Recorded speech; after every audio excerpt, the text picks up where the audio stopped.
Under the blazing Turkish sun, the sound of drums and zurnaz fills the air.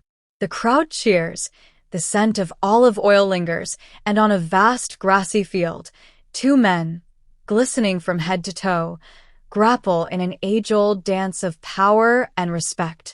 This is Turkish oil wrestling, or Yalu Güreş, a tradition that stretches back more than 6 centuries, blending sport, ceremony, and deep cultural heritage. Turkish oil wrestling is not just a contest of strength, it's a symbol of brotherhood, honor, and endurance.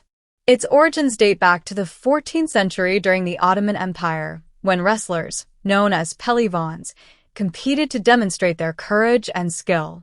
Over time, the sport became a cherished national tradition, culminating each year in the Kırkpınar Festival in Edirne, the oldest continuing sports event in the world, recognized by